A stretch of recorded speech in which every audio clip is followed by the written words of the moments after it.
Hello daddy. আজকে আমি review করতে যাচ্ছি রকিং স্টার ইয়াশের কেজিএফ চ্যাপ্টার 2 এর 4 বছর পর আনা 4 মিনিটের একটি টিজার বা ট্রেলার, যেটি আজকে অফিসিয়ালি কিছুক্ষণ পূর্বে মুক্তি দেওয়া হয়েছে ইউটিউবে।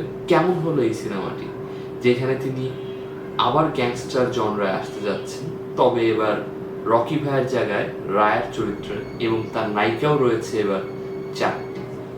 কেমন হলো এই সিনেমার ট্রেলারটি, আসুন জানা যাক আমাদের এই রিভিউতে।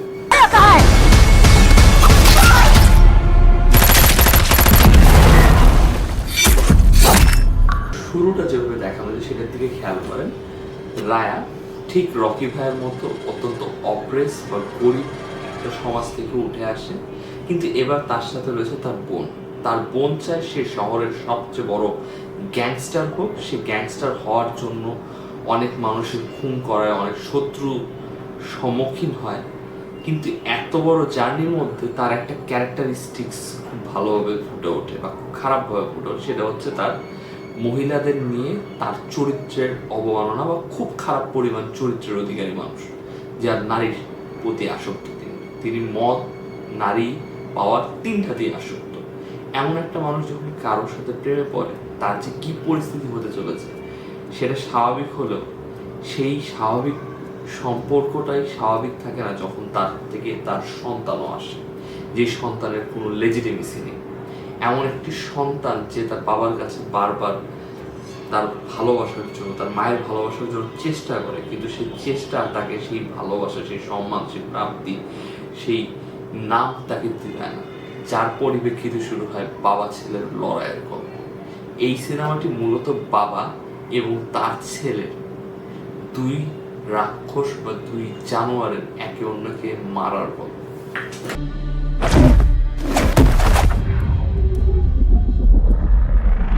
যখন একজন স্টার বা সুপারস্টার একটা প্যান ইন্ডিয়ার বিশাল বড় সাকসেসফুল ফ্র্যাঞ্চাইজি দেওয়ার পর আসে, সে অবশ্যই চেষ্টা করবে একটা বড় স্কেলে বড় সংখ্যক অডিয়েন্সের জন্য সিনেমা বানানো।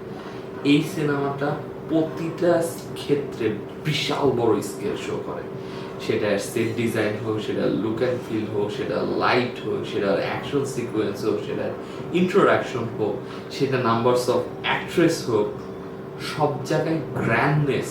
এই সিনেমাটা আপনি ট্রেলারের প্রথম শট থেকে দেখার সময় ফিল করেন একটা গ্র্যান্ড সিনেমা দেখতে যাচ্ছে। এই সিনেমায় যে অভিনেত্রীরা অভিনয় করেছেন বা যে অভিনেতারা অভিনয় করেছেন, প্রত্যেকেই তার ক্ষেত্রে অন দ্য বেস্ট কাজ দিয়েছেন।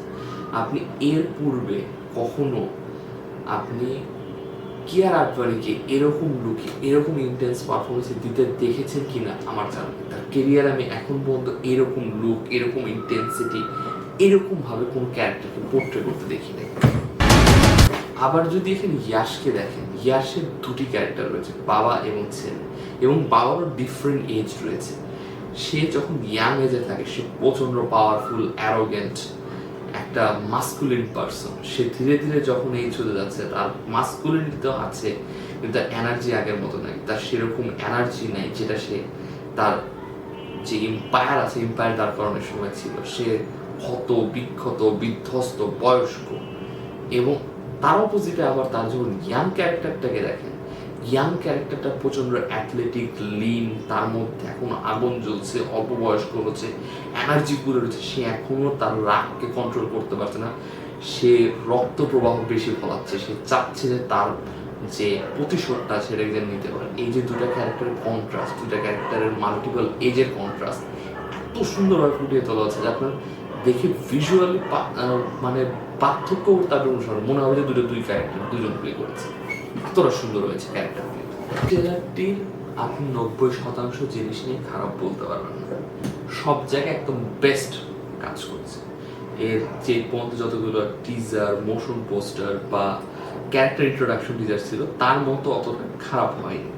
কিন্তু যে জিনিসটা এটা মিস করেছে, এই যে ট্রেলারটা লঞ্চ করেছে, একটা মুভির প্রমোশনাল ইভেন্টের লাস্টগুলি হচ্ছে তার ট্রেলার, সেটা অত্যন্ত হাইপ ক্রিয়েট করতে হবে।